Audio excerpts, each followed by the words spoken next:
Explicar el último tema de la unidad, de esta primera unidad.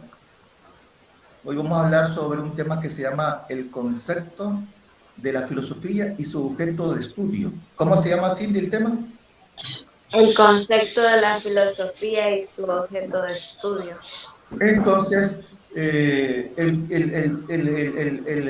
lunes ese es el parcial, ¿de acuerdo? De acuerdo, Lee. ¿Ya comenzaron a estudiar? Pregunto. Sí, Lee. ¿Usted ya comenzó, Cindy? Sí, ya, Lee.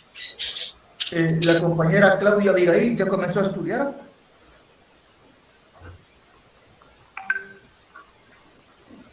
Vete que no está en clase, Cindy. La compañera María José Sarabia, Sí, ya comenzó a estudiar. ¿Hace cuánto comenzó a estudiar? hace como 3 días. Hace 3 días. Dígame qué es, explíqueme qué es conciencia.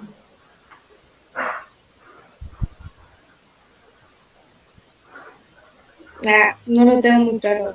Imagínate, entonces, me estás diciendo que hace 3 días comenzaste a estudiar. Entonces, no has comenzado a estudiar. Una persona que me dice que comenzó a estudiar hace 3 días, ¿me explicaría la conciencia, Cindy? Sí, debería, Lee. Debería. La compañera Azalia Anaí. No está, mira. No está. El compañero Brandon Virgilio. ¿Es que no están? No están. Cindy. El compañero Carlos Alejandro.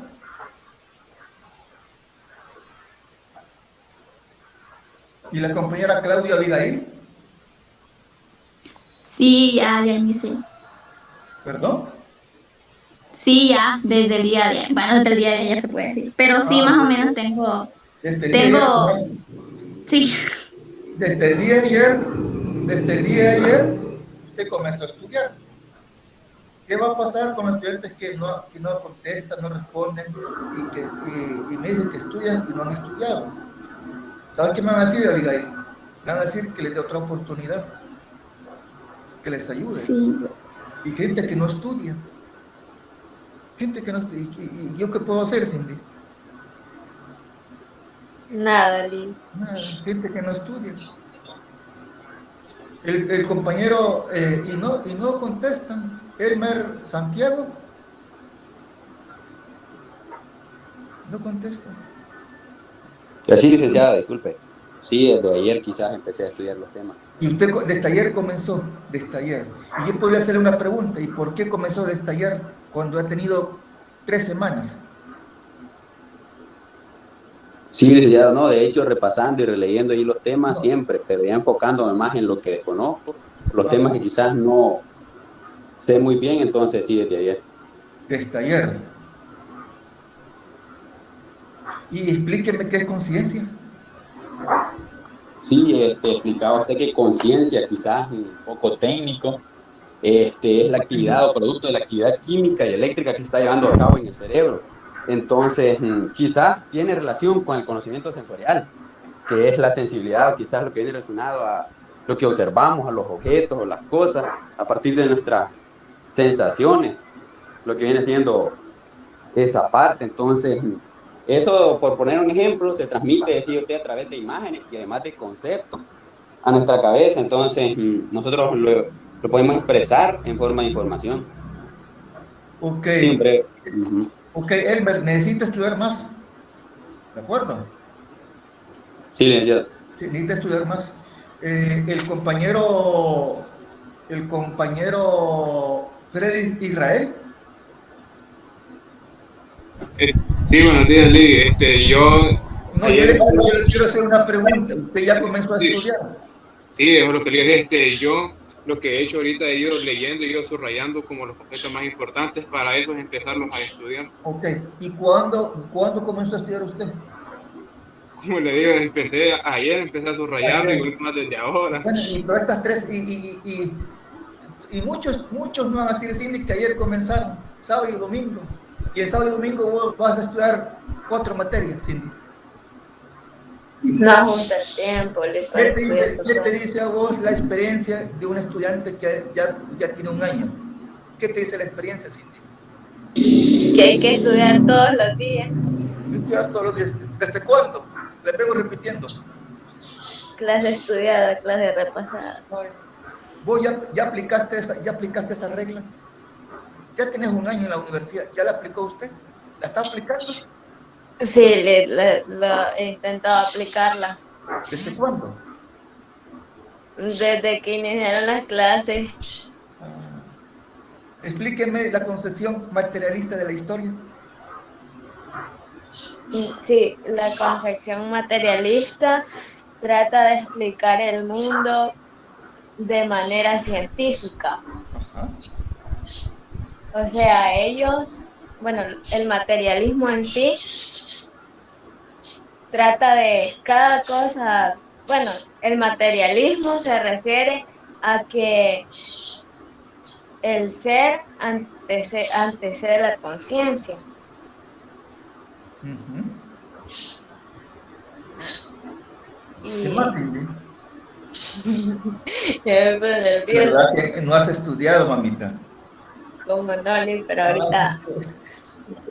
Sí, no, Cuando me preguntan así, todo se me olvida. Escúchame, yo no me voy a molestar. No me voy a molestar por eso. Pero es que sí, de hecho, he estado ordenando mis apuntes porque llevo un solo, o sea, no es que, o sea, la cosa es que yo escribo cuando estoy en clase, escribo rápido. Cindy, me ves molesto. Rápido, entonces estoy ordenando eso y ya estaba, ayer estuve en eso del materialismo. Cindy, me ves molesto. No, lo veo sonriente. No me siento molesto. Yo no me siento molesto porque usted no ha estudiado, ni tus compañeros. Imagínate que hay 61 estudiantes y hay 80 en este grupo. ¿Dónde están los demás? ¿Dónde están los demás? Dime. Oswaldo, ¿dónde están los demás? No sé, les desconozco lo que harán ellos de su vida. 80 estudiantes, hay 80. Ahí me han estado hablando de que no han cupo, que esto, ahí están 80 estudiantes, solamente hay 61. Y te voy a hacer una cosa, Cindy. Ningún docente está grabando clases. Y te voy a decir, esta es una opinión que yo tengo. No creo que la universidad va a pagar el software para grabar las clases. ¿Sabes por qué, Cindy? ¿Por qué? Oswaldo, ¿usted sabe por qué? Creo, yo concluyo que la universidad no va a pagar el software. Sí, para que los estudiantes estén pendientes de las clases, técnicamente. Correcto, es para que entren a clase y para que estén aquí. Es decir, que va a pagar el software y de 80 solamente van a asistir 50.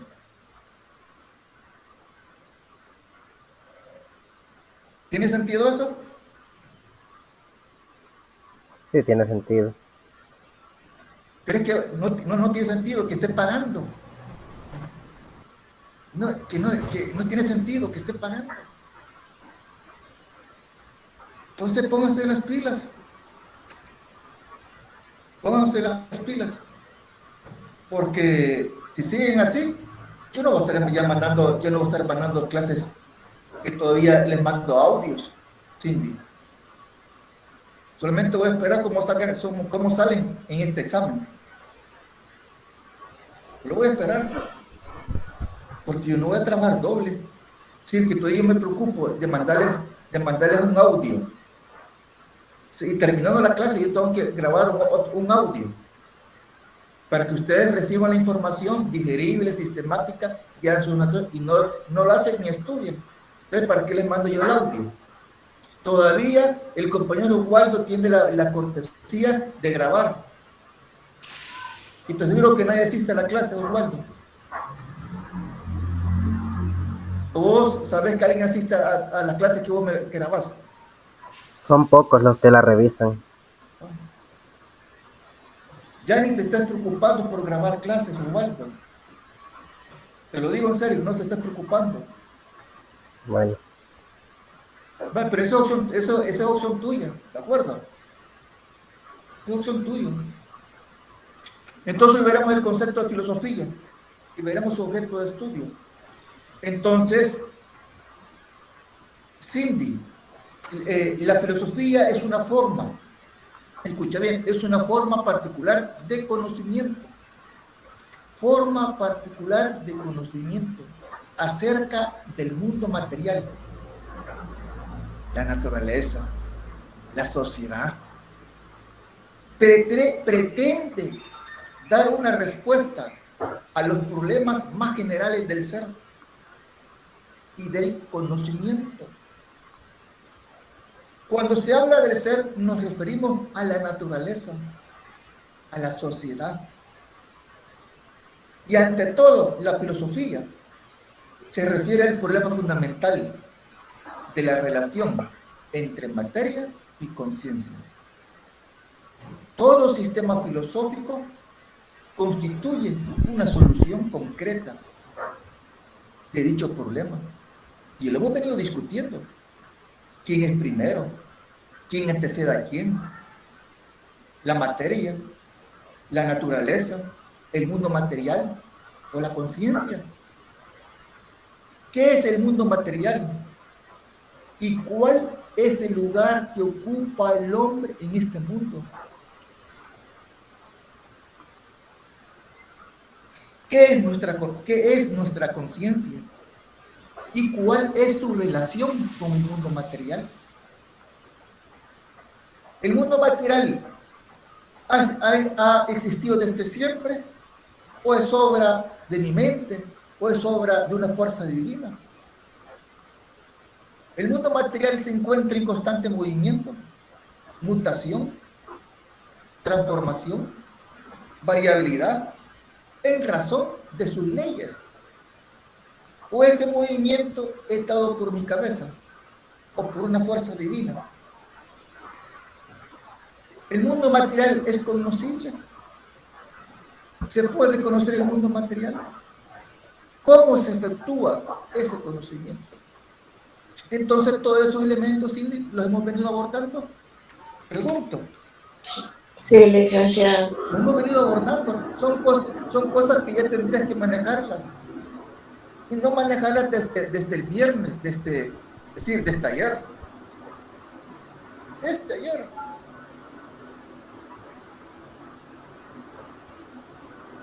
La filosofía, ante todo, es un sistema de ideas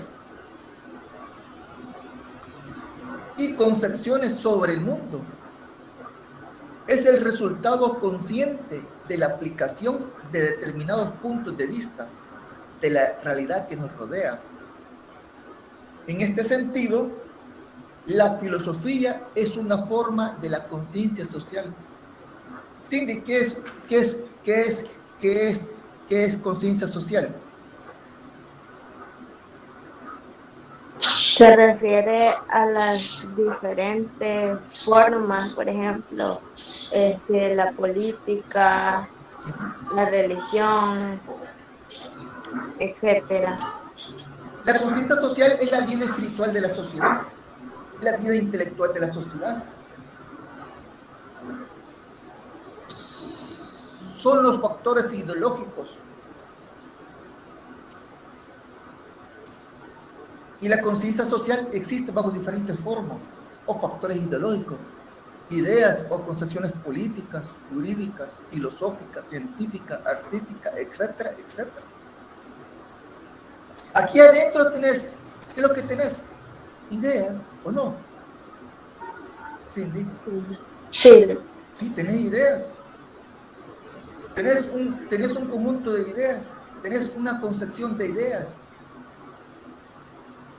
¿Qué es ideología? La ideología no es más que un sistema de ideas o un sistema de representaciones que vos tenés sobre el mundo.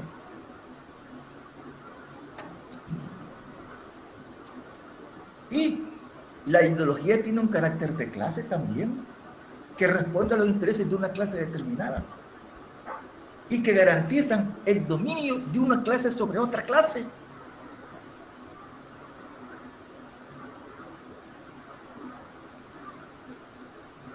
La filosofía también es pertenece a la superestructura ideológica. Expresa en una sociedad de clase, escucha bien, expresa en una sociedad de clase la cosmovisión, la concepción del mundo de una clase determinada. La filosofía nace en Antiguo Oriente. ¿Cuáles son las 4 culturas que abarca Antiguo Oriente, Cindy? Egipcia, ¿cuáles eran las otras 3? Ahorita solo de la egipcia me acuerdo. No sé si... Babilonia, Egipto, y China. India. Ajá. Correcto. De ahí pasa a Grecia, donde tiene su máximo esplendor, y posteriormente pasa a Roma. Ay, eso es lo que digo, Osvaldo, tiene razón. Y lo he venido repitiendo, Osvaldo. ¿Sí? ¿Por qué crees que el muchacho le cuesta procesar esto y asimilar eso y que se le quede? Por lo que le han influenciado a uno. No. Te voy a decir por qué. Porque nos distraemos fácilmente. Sí, porque ustedes son jóvenes que se distraen fácilmente, porque pasan 8 horas en el teléfono. No ven otra cosa que el teléfono. Tienen memoria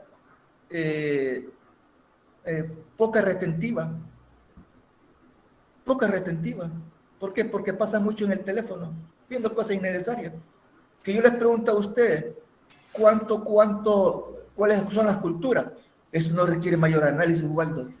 ¿Cuáles son las 4 culturas que abarca Antiguo Oriente? Egipto, Babilonia, China y la India. Repetímelo, Cindy. Egipto, Babilonia, China e India. Y te aseguro que mañana se te va a olvidar. ¿Verdad que sí? Sí, puede Sí, ser. Mañana. Ahí nace la filosofía. Y no solamente nace la filosofía, sino también las matemáticas, la física, la aritmética, la geometría y muchas ciencias. Y ahí comienza también la civilización, con un sistema político económico que se llama sistema esclavista o formación económico-social esclavista. Luego, el desarrollo de la filosofía pasa a Grecia, a Occidente, donde alcanza su mayor desarrollo, con Aristóteles, con Tales de Mileto, Demócrito, Heráclito, etcétera, etcétera. Platón. Y luego pasa a Roma. La filosofía nace como una forma de la conciencia social, siendo esta su característica principal en sus inicios y desarrollo de la sociedad en clase. Escucha bien, Osvaldo, la filosofía nace como una forma de la conciencia social, y eso lo tenés que anotar, porque esta es la idea principal del tema. Anótalo, Cindy, buscate un lapicero. La filosofía nace como una forma de la conciencia social. ¿Ya lo anotaste, Cindy? Sí. Significa, 2 puntos. Significa, 2 puntos.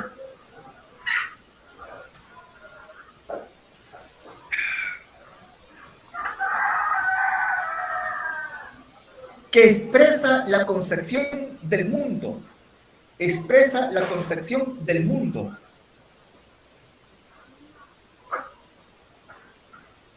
De determinadas clases sociales.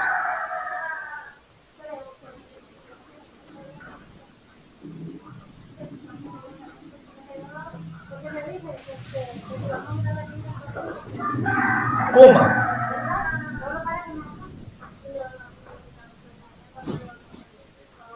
De esto se deduce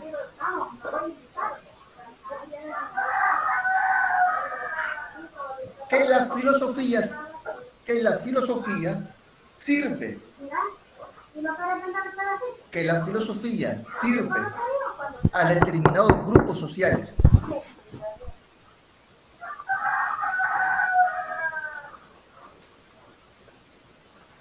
Punto.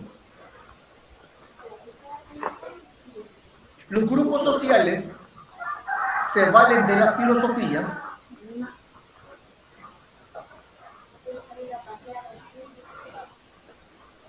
para garantizar su dominio político, garantizar el dominio de una clase sobre otra clase. Punto y final.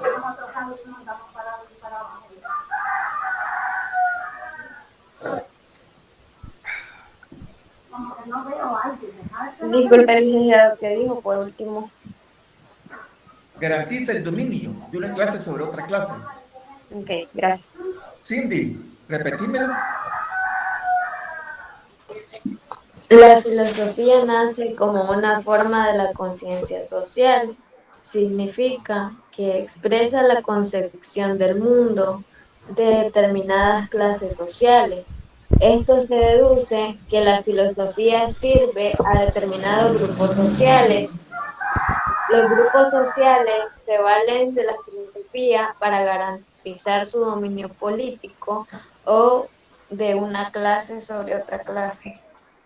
Dije, garantizar el dominio de una clase sobre otra clase. Sí, ¿de acuerdo? De acuerdo. Ok.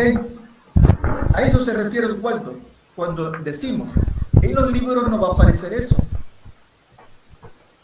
En los libros solamente va a aparecer que la filosofía nace como una forma de la conciencia social. Eso significa que refleja la concepción del mundo de determinadas clases sociales. La filosofía idealista es, por regla general, la concepción del mundo de las clases más reaccionarias de la sociedad, que apoyan a la religión, es hostil a la ciencia, presentan el mundo de forma irreal y mistificada. Por lo tanto, la filosofía idealista sirve a las clases reaccionarias de la sociedad en su lucha contra las fuerzas progresistas. De esta manera, la filosofía idealista se aproxima a la religión, ocupando a la religión como un instrumento de esclavización mental para las grandes mayorías, para justificar, garantizar y afianzar su dominio político. Con relación a la concepción materialista, refleja generalmente la concepción de las clases más progresistas, de las clases más avanzadas de la sociedad. Se desarrolla en estrecha relación con las ciencias naturales, expresando así un cuadro verdadero del mundo, presentándolo tal cual es en la realidad. Es un enemigo irreconciliable de la religión. Cabe mencionar que la filosofía idealista, al no reconocer la existencia objetiva del mundo material y considerar a este como una derivación o producto de la conciencia o producto de una voluntad divina, el idealismo y la religión explican, escucha bien, el idealismo y la religión explican que las contradicciones sociales, que los males de esta sociedad son producto de la imperfección moral de los hombres, de las malas costumbres de los hombres, de las malas tradiciones de los hombres, que en el corazón del hombre hay imperfección, hay maldad. Y por eso surgen las contradicciones sociales, y por eso surge la maldad de los hombres. Procurando así, de esta manera, desviar la atención de los trabajadores, para que no se preocupen, para que se organicen en la sociedad, desviando la idea de que un mundo mejor es posible. Y Cindy, históricamente en las sociedades de clase basada en la explotación, siempre hay fuerzas reaccionarias a quienes les perjudica la difusión de las concepciones científicas, progresistas, de la sociedad. Por eso dijimos hace algunos días que los filósofos históricamente han pertenecido a la clase económica dominante y han procurado elaborar modos sistemáticos que garanticen lo inmutable, lo fijo e idéntico en la sociedad, y han rechazado el cambio y el movimiento. El capitalismo, no creo, todas las clases reaccionarias que han existido en toda la época, en toda la historia, han tenido filósofos, políticos, ideólogos, defensores, y han procurado estas personas, y sociólogos, y han procurado elaborar doctrinas sistemáticas para exaltar lo fijo y lo idéntico. Y muchos sociólogos y filósofos de esta época han mencionado que el capitalismo es el fin de la humanidad. Filósofos de la derecha, filósofos que les pagan, las clases más reaccionarias, ideólogos, intelectuales, políticos, defensores. Exaltar lo fijo, lo inmutable. Este sistema es la máxima expresión de la humanidad. Y ahí moriremos todos. ¿Cómo ven ustedes el mundo en 500 años? ¿Cómo lo ven en 500 años? ¿Lo ven con el mismo sistema capitalista? Van a haber cambios políticos, económicos, sociales. El hombre va orientado a tener un mayor dominio sobre la naturaleza a partir del desarrollo de las fuerzas productivas. ¿Cómo ven al hombre en 500 años? ¿Cómo ven la sociedad en 500 años? ¿O creen ustedes que el mundo va a desaparecer en 100 años?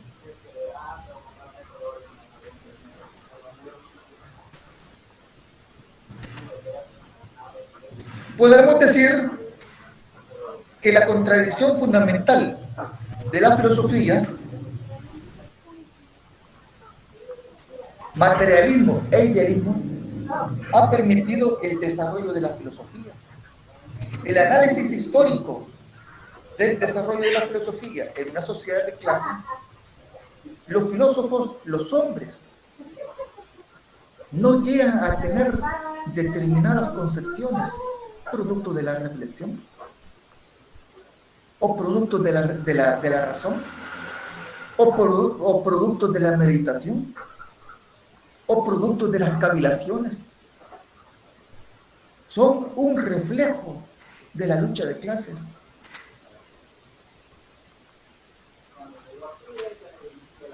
La filosofía científica de nuestros días, la filosofía científica de nuestros días, de nuestra época contemporánea, es el materialismo dialéctico histórico. Esa es la filosofía científica de nuestros días. Una teoría elaborada por Karl Marx y Federico Engels. El materialismo dialéctico histórico es la concepción opuesta a la concepción de la ideología burguesa. Es la única concepción científica del mundo, sistemática, ordenada, que refleja la realidad de una manera más acertada, opuesta al idealismo. Esta doctrina aborda el mundo material tal como existe, tal cual es en realidad, en consonancia con los datos que ofrece la ciencia.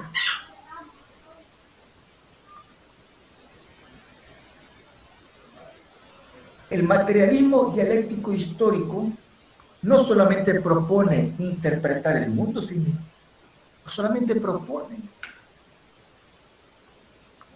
interpretar o explicar el mundo, sino también transformarlo.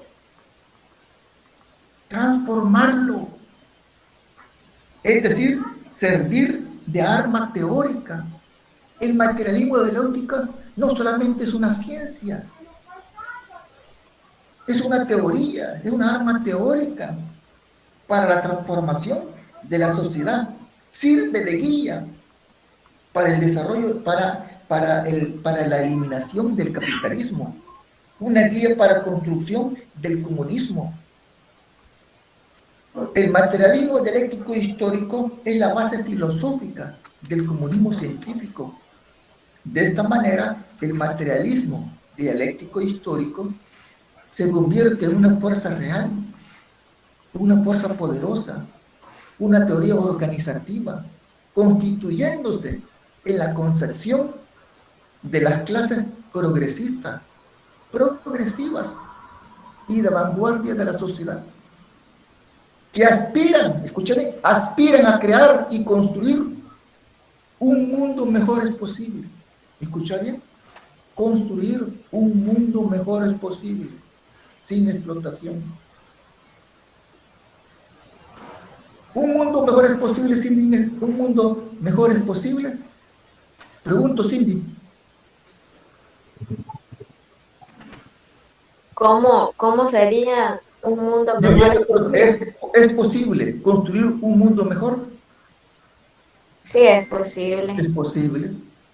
Catherine, ¿es posible un mundo mejor? Sí, licenciado. Sí, es posible.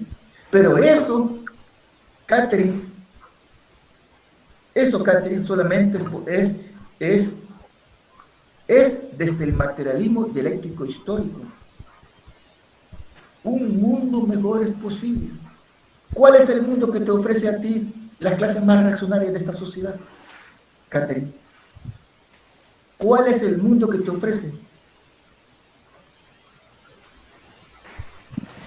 Desde mi punto de vista, licenciado, creo que ahorita el mundo que nos ofrece solamente son conflictos. Perdón, un mundo de conflicto. Sí. Desde mi punto de vista, ¿verdad? Oswaldo, ¿cuál es el mundo mejor posible, el que te ofrecen las clases más reaccionarias? El del más allá. Correcto, Oswaldo. El mundo del más allá, Catherine. Pues lo confundí, perdón.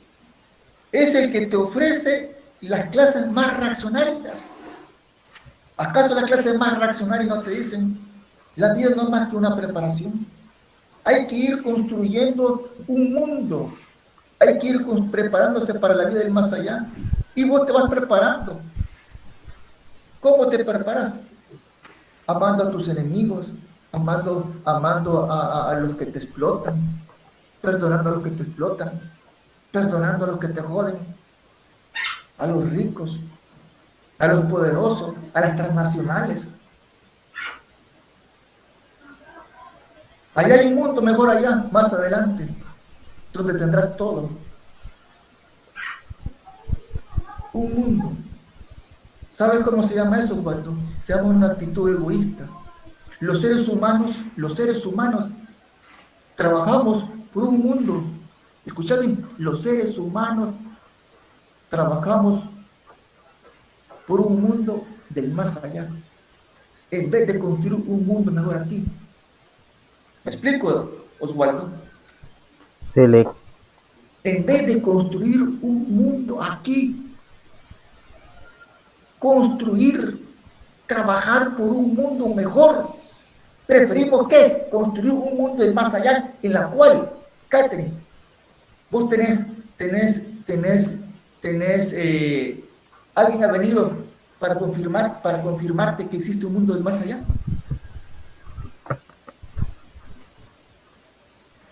¿Podría reformularme la pregunta, por favor, licenciado? Entonces no estás prestando atención.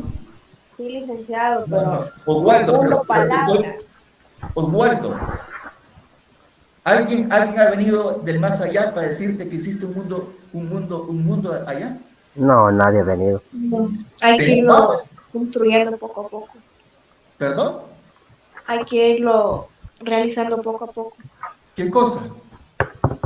El mundo preparándonos para el futuro. Yo te pregunto, yo estoy hablando de un mundo del más allá. Que la gente construye, se prepara para el mundo del más allá, en vez de construir un mundo mejor aquí. Es posible. Sí, sí. Entendí mal. Hay que trabajar por un mundo mejor, ¿o no, Waldo? Sí, Lick, así es. ¿Por qué la gente, en vez de construir un mundo mejor en este planeta Tierra, prefiere construir un mundo de más allá? Pregunto, Waldo. ¿Por qué? Técnicamente han sido dominados. ¿Sabes por qué es? No. Por una actitud egoísta. Eso es simplemente por una actitud, por una conducta egoísta. Egoísta. No hay mayor respuesta que esa. Una conducta egoísta. Preferimos trabajar por un mundo del más allá, en la cual no hay ninguna experiencia, ¿o no, Oswaldo? ¿Hay alguna experiencia que existe un mundo del más allá? Pregunto. No, no hay experiencia. Comprobada por la ciencia. Ese mundo que vos crees solamente existe teniendo fe, ¿o no? Sí, así es. ¿Y qué es fe, Catherine? ¿Qué es la fe? Es una ideología o creencia que tienen las personas. Es creer en algo que no se ve ni... Correcto, María José, eso es fe. Creer en Es algo que creer no se lo que ve. no se ha visto. Y la concepción y la certeza de lo que supuestamente se espera. Es creer lo que no se ha visto. Yo tengo fe, don Julio, de que existe un mundo del más allá, pero nunca lo he visto. Porque así me lo enseña la religión. Yo creo en la resurrección de los muertos, pero solamente a partir de la fe. Entonces, la idea es esta, de que hay que empezar a construir un mundo mejor, Cindy. Un mundo mejor es posible, sin explotación.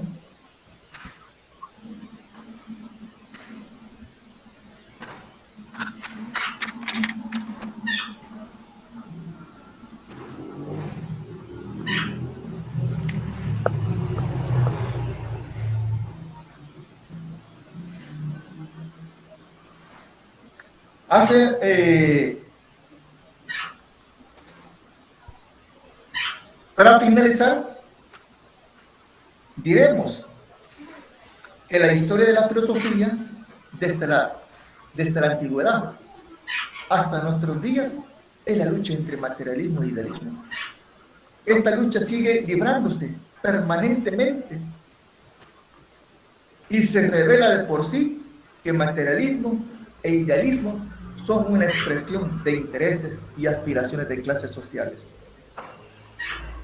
Hemos dicho que la filosofía científica es el materialismo dialéctico histórico. ¿Y qué es el materialismo dialéctico histórico? La ciencia que estudia las leyes más generales que rigen el desarrollo de la naturaleza, la sociedad y el pensamiento. aborda las leyes más universales de la dialéctica, que eso lo veremos en el cuarto cómputo. Por lo tanto, su objeto de estudio del materialismo dialéctico histórico como filosofía científica se reduce a los problemas de la filosofía. Se reduce a los problemas de la filosofía, a las leyes más generales que rigen el desarrollo de la naturaleza, sociedad y pensamiento. Se reduce al mundo material.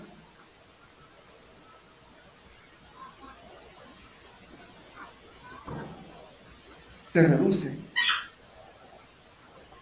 Entonces, más tarde le voy a mandar a clase, más tarde le voy a mandar un audio, que ya lo tengo preparado. En ese audio van otras ideas. Otras ideas. Otras ideas. ¿De acuerdo? ¿Tienen alguna pregunta? No, de ninguna. Bueno, entonces les voy a dejar, les voy a... A ninguno, porque ya que si ellos no trabajan, no comen. Y esto yo siento que hace más referencia al tema que hemos estado viendo anteriormente, que el trabajo viene siendo una pieza fundamental en nuestra vida, ya que por medio del trabajo es que transformamos la materia, todo lo que nos da ya la naturaleza. Entonces lo hacemos como una necesidad que tenemos como humanos.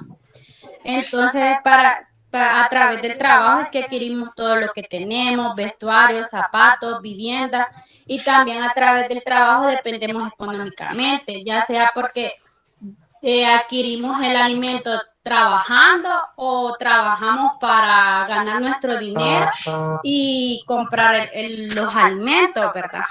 Entonces, y yo siento que esto hace referencia a que si nosotros no trabajáramos y nos quedáramos sentados esperando a que nos llegue la comida, obviamente no vamos a adquirir nada.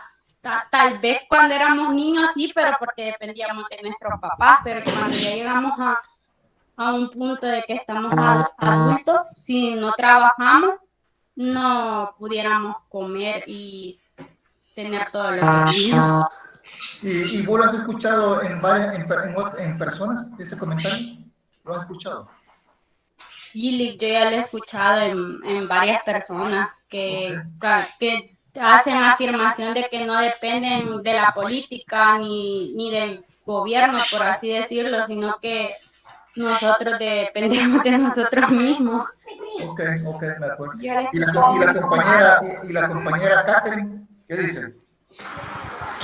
Yo le considero que el trabajo es la base fundamental de la humanidad. La frase es muy clara y dice, si no trabajo, no como. Y como decía la compañera, de pequeños nosotros dependíamos de nuestros padres, ¿verdad? Incluso aún grandes, nuestros padres siempre nos apoyan, pero últimamente ahora ya tenemos que depender de nosotros mismos. Y si nosotros nos quedamos esperando que nos venga la comida a la boca, es algo imposible, ¿verdad? Tenemos que buscar una manera de trabajar, conseguir dinero y poder comprar lo que son nuestras cosas básicas para el hogar, para podernos alimentar, para poder mantener limpio un hogar. Es algo muy fundamental e importante. Sin embargo, estamos padeciendo de escasez de trabajo, como usted lo dice, ¿verdad? Entonces se está abriendo como esa oportunidad del emprendimiento, ¿verdad? Pero como usted nos mencionaba la vez pasada, de que la forma del emprendimiento en sí nos ayuda en cierta parte, pero al final quien se enriquece de nosotros es la empresa privada. Lo voy a dejar hasta acá porque tengo mucha interferencia. Bueno, la compañera Tania Michel. Hola, buenos días, licenciado. Claro que sí. Pues desde mi punto de vista, yo siento que el ser humano, para poder alimentarse, para tener vestimenta, calzado, techo, etcétera, necesita trabajar para poder sobrevivir. porque el que no trabaja o no labora no puede conseguir.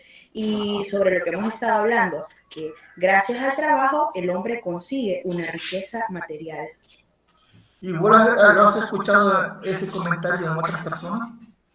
Claro que sí, lo he escuchado, e incluso en mi familia, cuando vengo en el transporte público, que las personas vienen como quejándose de la política, del gobierno y todo eso, pues escucho que si no trabajan, pues ellos no comen.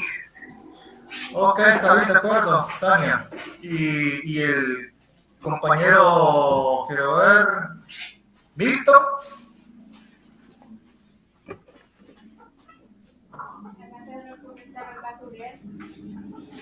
El compañero Milton, ¿cómo está? Y el compañero Maximiliano. Presente, amigo. Dígame usted qué dice. Desde mi parte, en resumen, para mí lo que significa la expresión desde mi punto de vista, y obviamente lo que conozco, es que el Estado, al ser un Estado capitalista, que todo lo que puedes tener, incluyendo la comida, es en base al dinero, y si no pagas, no obtendrás ningún objeto, ni dinero, aunque te estés muriendo de hambre. Ahora, lo que se refiere al dicho es que si una persona decide no hacer nada o cambiar lo que ya está reglamentado, nacer, estudiar, trabajar y morir, y seguir, y tiene que seguir esa línea. Entonces, si alguien decide no trabajar, no tiene sueldo, o no le pagan. Y si no le pagan, no tiene dinero. Y si no tiene dinero, no puede comprar absolutamente nada. Ok, de acuerdo. ¿Y el compañero Rodrigo?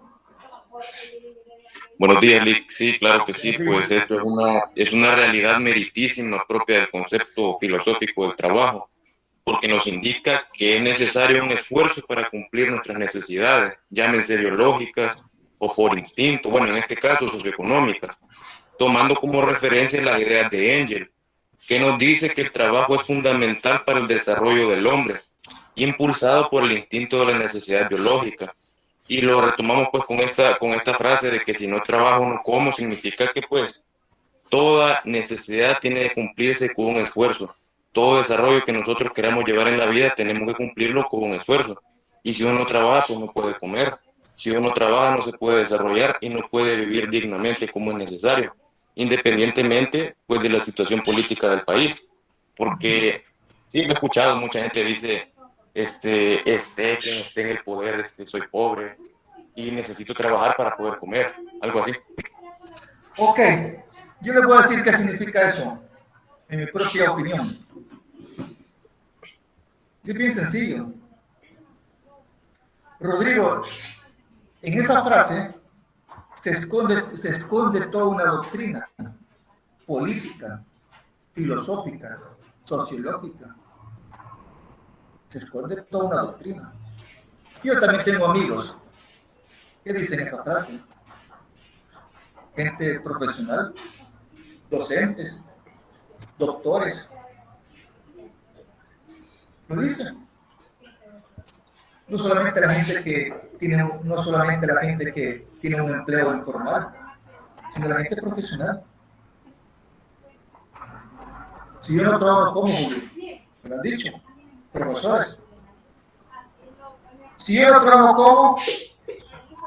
Te lo voy a poner, Rodrigo, con el ejemplo de los docentes, ¿te parece? ¿Aquí hay hijos que son de docentes, profesores? Pregunto. Sí. Usted, Elena, ¿quién más es hija del profesor? Pregunto, solamente Elena va, ok. Entonces solamente Elena es hija de profesores. Y posiblemente hay otros que son hijos de profesores y no lo quieren mencionar. La realidad de los profesores de El Salvador con relación a la pensión es delicante y bien preocupante. Y creo que toda la gente lo sabe. Que cuando un profesor se jubila, va a recibir una pensión posiblemente de 250. Inclusive tengo una amiga que va a recibir una pensión de $189. $189. Entonces, es una pensión denigrante, porque después de 35 años de servicio, de trabajo, le van a cancelar una pensión humillante, ni para subsistir durante un mes.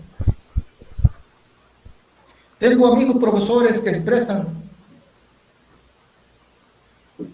que yo no puedo hacer nada. Otros, si yo no trabajo, no como. Este último juicio expresa toda una doctrina renuente al trabajo político. Escucha bien, Osvaldo. Refleja una doctrina renuente a la organización. El derecho a la organización. Y aclaro que históricamente, a través de la lucha política y a través de la lucha organizativa, los trabajadores han alcanzado y han obtenido la conquista de sus derechos. Solamente a través de sus luchas políticas y de la organización. Los profesores de hoy actualmente creen que las leyes de las pensiones están escritas en piedras y que son inmutables y que no se pueden cambiar.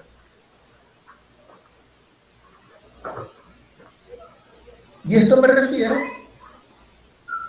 también a los profesores que están activos, que tienen conocimiento de que eso van a recibir y están esperando la idea de que el ejecutivo le resuelva el problema. Y ahí está ese problemita bastante serio. Bastante serio.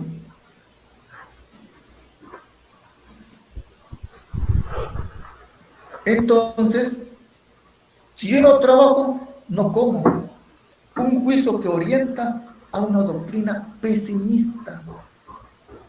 Orienta a una doctrina pesimista. Un estado de ánimo decadente que expresa la falta de fe en el trabajo organizativo. La falta de fe en el trabajo organizativo. La falta de confianza en la certidumbre de la lucha política.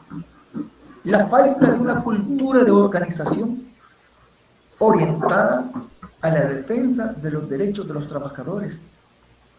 La ausencia de una cultura de organización al interior de los profesores ha sido promovida por las políticas de la clase dominante, políticas dirigidas a dividir el gremio de los docentes. Y yo te aseguro que si en este momento, este día, hubiese una huelga o una lucha política,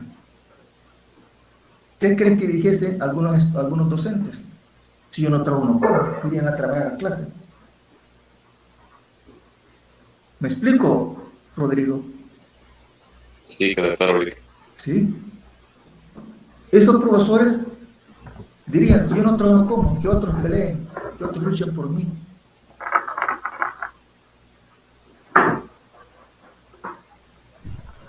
Que vayan otros babosos. Si yo no trabajo, no como. Yo me prefiero porque tengo miedo, voy a ir a trabajar. Que otros se dedican a la lucha política. O todo en la cama o todo en el suelo. La única forma de cambiar esas pensiones, ¿cómo crees? Según tú, Rodrigo.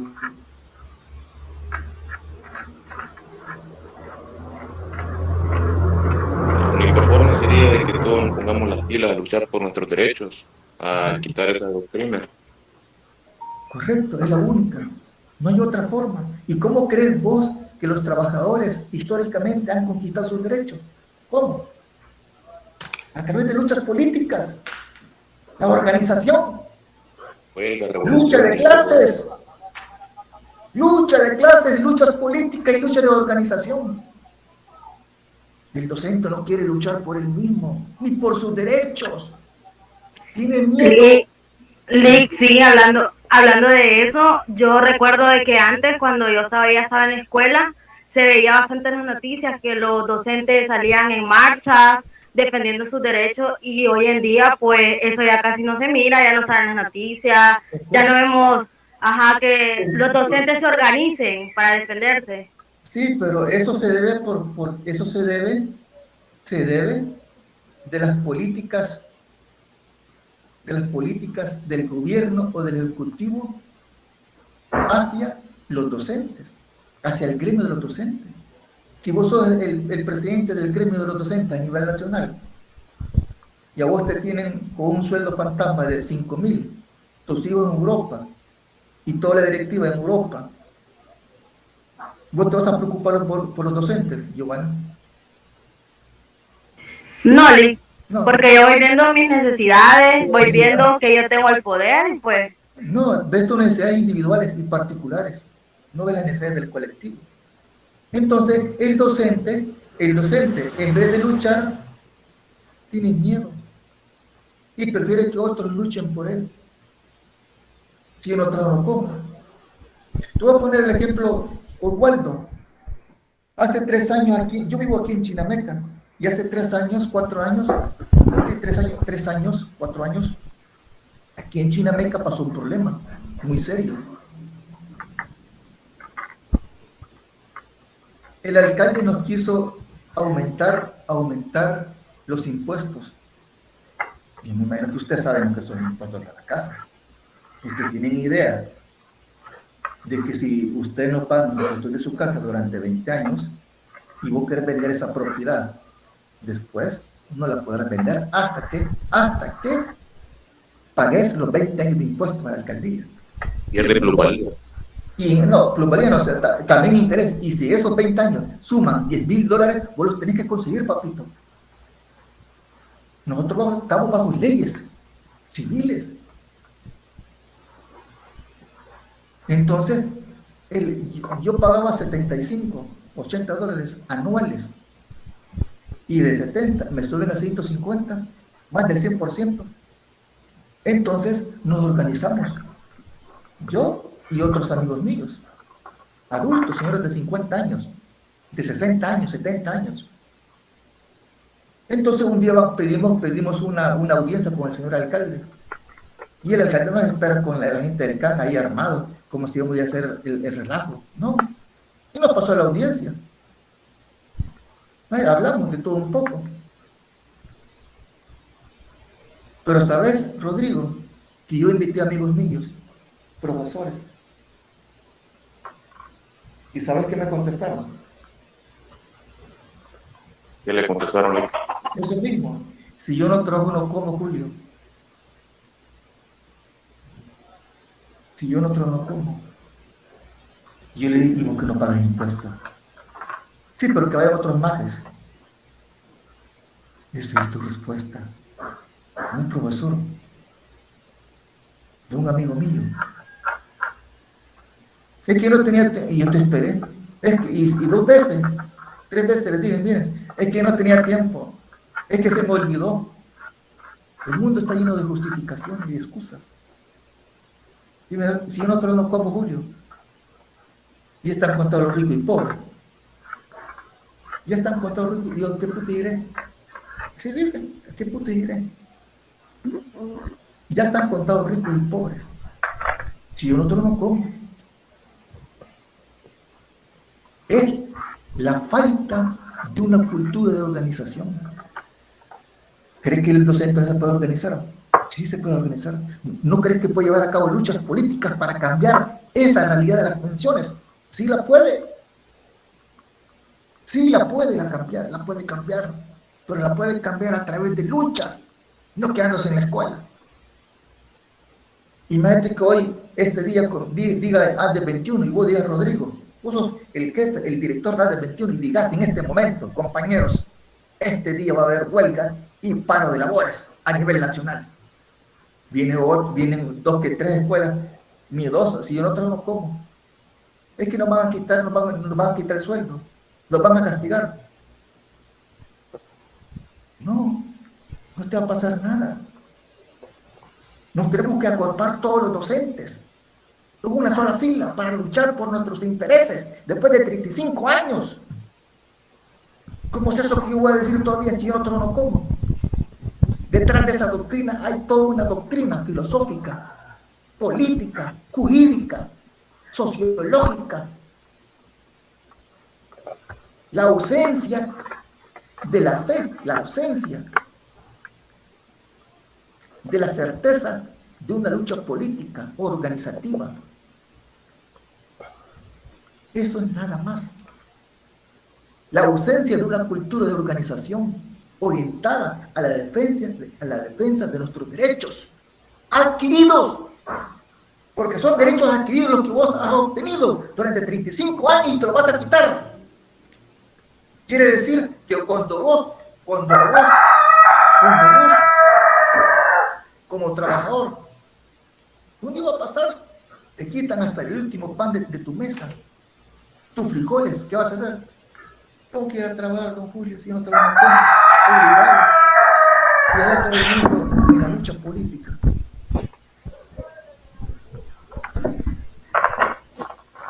¿Me estoy explicando? Pregunto, ¿me estoy explicando? Sí, Lick. ¿Sí? Eso es. La renuencia al trabajo, la renuencia al trabajo organizativo, la renuencia a la lucha política. Imagínate, ahorita que se me viene otra idea. ¿Qué significa cuando vos te dicen trabaja por otro mundo, más allá? ¿Qué hay detrás de eso, según vos? La renuencia a trabajar por un mundo mejor posible en este planeta Tierra. También significa eso. La renuncia a trabajar por un mundo mejor posible en este planeta. Pero nos dedicamos a luchar por otro mundo mejor posible, más allá, donde no hay bases, experiencia. Nos desvían de nuestras luchas políticas por luchar. Siempre ven ricos y pobres, te lo dicen.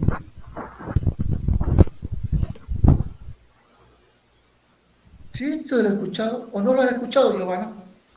¿O María José? María José, sí. ¿Has escuchado la expresión? Siempre ven ricos y pobres. Sí. ¿Y vos, Rodrigo, lo has escuchado? Sí, ya lo he escuchado. Y detrás de ese comentario hay también toda una doctrina política, sociológica. Y vos hoy en filosofía puedes explicar, o no me puedes explicar, don Julio, es cierto, no siempre existió la riqueza y la pobreza, siempre existió, Rodrigo. No, claro que no, Lick. Hasta que apareció el excedente económico. Correcto, ya tener bases teóricas, científicas para explicar. A esta altura ya no puedes andar por el mundo diciendo siempre eran ricos y pobres. Ese fenómeno lo puedes explicar a partir del aparecimiento del excedente económico y el aparecimiento de la primera sociedad en clase, en que una minoría jodió a las grandes mayorías. No me digas que siempre han habido ricos y pobres. Eso es mentira. Eso te lo quieren hacer creer la clase dominante.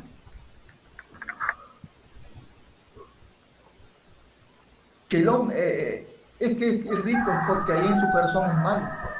Mentiras. No te lo creas. Siempre eran ricos y pobres. Expresa toda una doctrina. Escúchame, de exaltar y magnificar lo estático, el reposo, la invariabilidad, lo fijo y lo idéntico, lo inmutable, en beneficio de menoscabar el cambio. En la sociedad esclavista, allá hace miles de años, se promulgaba la idea por parte de la religión. Así como Dios ha creado así como Dios ha creado a la naturaleza, a los animales, a los árboles, Dios ha creado a los gobernantes, ha creado a los reyes, a los faraones, y son hijos de los dioses para que gobiernen. Y el que nació como faraón morirá como faraón, y el que nació como pobre, como esclavo, morirá como esclavo. Y nadie tiene el derecho a cambiar el orden social de cosas. Los juicios anteriores que hemos mencionado van orientados a ocultar y justificar las relaciones de explotación. Principalmente estos juicios están encaminados a desviar y a desorientar a la gran mayoría, incluyéndolos a ustedes. Desorientar a las clases trabajadoras, a los jóvenes, que aquí en este mundo terrenal un mundo mejor es posible. Desviar la conciencia de los trabajadores en su lucha organizativa por las conquistas de sus derechos laborales, políticos, económicos, derechos de salud, al arte, a la cultura, a la vivienda, a la educación, un mejor salario, mejores condiciones de vida. Desviar nuestra conciencia, desorientar nuestra conciencia, desorientar nuestra conciencia de que un mundo mejor es posible en esta tierra, y te promueve la idea de que hay que trabajar por un mundo y más allá. El otro día les dije sobre la cuestión del emprendedurismo, ¿sí? El emprendedurismo es toda una doctrina, es una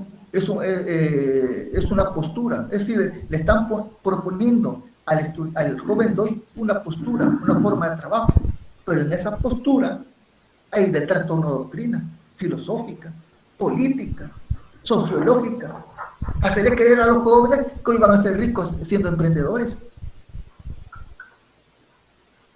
¿Qué te dice la Constitución? Que el Estado debe garantizar.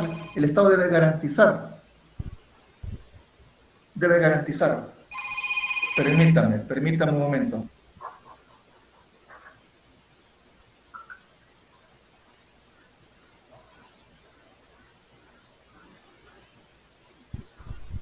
Entonces, el Estado debe garantizar a la población salud, vivienda, trabajo.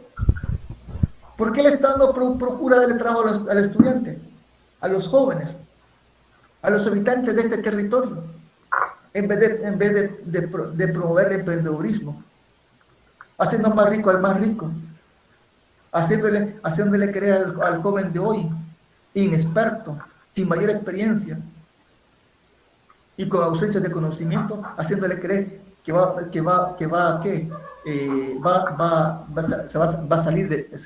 salir de todas las jaranas? ¿O no? ¿Por qué el joven de hoy no se organiza? ¿Por qué no llevaron a cabo una lucha política para que el Estado le dé trabajo a la gente? Pregunto. Entonces, 4 semanas de filosofía debe permitirte a vos cambiar todo ese tipo de ideas que tienes aquí, metafísicas, unilaterales. No podemos andar en la vida caminando. Tenemos que ser rigurosos a la hora de hablar. Yo no puedo andar yendo por el mundo, siempre van ricos y pobres. No. Ese fenómeno no siempre existió, Rodrigo. No siempre existió. Eso tiene su origen, su evolución y su desarrollo. Y hay que explicarlo en conexión con otros fenómenos políticos que le permitieron su origen. Ahí está el principio del historicismo y de la dialéctica, y ver las cosas de forma dialéctica. Yo no puedo ser metafísico toda mi vida. Yo no puedo adoptar la metafísica para ver todo el mundo. Hay que ser dialéctico. Hay que ser dialéctico. Entonces hay que pensar, la filosofía no es más que una forma particular de ver el mundo. una forma de conocimiento, de ver el mundo. Hasta hoy, te aseguro que muchos hasta hoy van a comenzar a estudiar. Hasta hoy van a comenzar a estudiar. Hasta hoy. Entonces, estamos en momentos difíciles. Momentos difíciles. La humanidad pasa por momentos difíciles. Y ustedes, Rodrigo, deben sentirse privilegiados de recibir filosofía, de que venga un espacio para fortalecer mi conciencia, para fortalecer mis ideas. Ya han pasado 4 semanas y yo no le he fortalecido. No le he fortalecido. ¿Tienen alguna pregunta para retirarme? No, no le quedó claro, gracias. Entonces, ¿cuándo es el parcial? ¿Cuándo es el parcial? Pregunto. El día lunes. El lunes. ¿De forma virtual o presencial? Virtual. Ok. ¿Tienen alguna pregunta? No, Lick. Estudien. El examen viene sencillo.